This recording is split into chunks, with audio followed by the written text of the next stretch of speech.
আজকে একদিন জন্মেছি, একদিন মৃত্যু হবেই।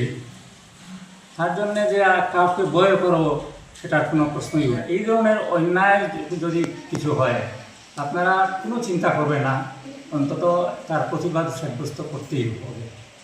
এটাই আমার সকলের কাছে একান্ত অনুরোধ। যে কিছু কিছু দুষ্কৃতকারী মানুষ যারা রাস্তায় বসে থাকে এবং মানুষদেরকে হয়রানি করে, আজকে একজন মৌলানা এখনও শুনেছি যে শিলচর মেডিকেল কলেজে আছেন। ঈদ উপলক্ষে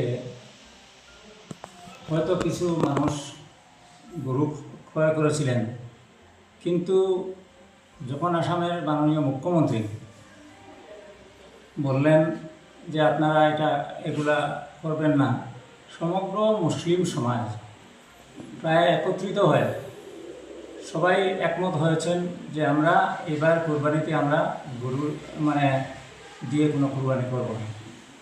গরু তো একটা পশু, আমাদের ধর্মে পশু জবাই করে অন্তত ঈদের সময় পবিত্র ঈদ পালন করার জন্য দ্বিধা আছে। কিন্তু এই মুসলিম সমাজ অনেক মৌলানার বিভিন্ন সংগঠন আগে এক সময় যে সংগঠনগুলো অনেক সক্রিয় ছিল, আজকে হয়তো কিছু কিছু জায়গায় একটু দুর্বল হয়েছে। কিন্তু প্রত্যেক সংগঠন নদওয়াতুত তামিল, আহলে সুন্নাত, জমিয়তে উলামা হিন্দ, প্রত্যেকটা সংগঠন তারা মুসলমান সমাজকে অন্তত গরুর কেটে পশু দিয়ে এই ধরনের যাতে কুরবানি না হয় সেটা সকলের কাছে আহ্বান রেখেছেন তারা। আজকে আমি দেখেছি, আমার তো শরীর খারাপ, ভালোভাবে কথাগুলো উচ্চারণ করতে পারছি না, কিন্তু এই সমস্ত সমাজ আজকে আরও একটা সমাজের যে সেন্টিমেন্ট সেটাকে মূল্য দিয়ে এটা অন্তত পশু জবাই গরু দিয়ে যাতে না হয় সেটা নিষিদ্ধ করেছে। তো আমরা কৃতজ্ঞ সকলের কাছে যে আমরা যে এই সমাজের মুসলিম সমাজের মানুষ অন্তত এই যে গরু জবাই থেকে বিরত থেকেছে, এটার জন্য আমরা কৃতজ্ঞ।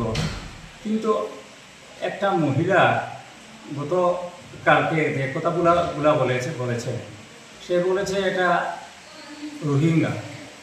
আসলে নালুকান্দি মামবাড়ির থেকে কত দূর, এটা তো সংলগ্ন গ্রাম এবং সবাই জানে যে এই অঞ্চলের স্থায়ী বাসিন্দা মানুষ হিন্দু মুসলমান সবাই মিলে বসবাস করছে। সুতরাং এটা কোনো অবস্থায় মেনে নেওয়া যায় না। আমি তো বলছি, পুরাপুরি বলছি যে আজকে যদি একটু আমার শক্তি থাকতো এই ধরনের মহিলাকে মুখে লাফ মেরে আমি অন্তত বের করে দিতাম। তো যাই হোক, আমি সকলের কাছে কৃতজ্ঞ যে আজকে সবাই অন্তত বিভিন্ন জায়গা থেকে ঘোরাঘুরি, বিভিন্ন অঞ্চল থেকে এই যেটা অন্যায় তার বিরুদ্ধে সবাই আজকে যে ঐক্যমত্য হয়ে এ ধরনের কর্ম থেকে বিরত থাকার জন্য অন্তত চেষ্টা করছেন। আর আমিও সকলের কাছে অনুরোধ করি যে যদি আমরা রক্ত যে একদম নাই সেটা নয়, আজকে একদিন জন্মেছি, একদিন মৃত্যু হবেই। তার জন্যে যে কাউকে ভয় করবো সেটার কোনো প্রশ্নই উঠে না। সুতরাং আমি সকলকে অনুরোধ করব যে এই ধরনের অন্যায় যদি কিছু হয় আপনারা কোনো চিন্তা করবে না, অন্তত তার প্রতিবাদ সাব্যস্ত করতেই হবে। এটাই আমার সকলের কাছে একান্ত অনুরোধ।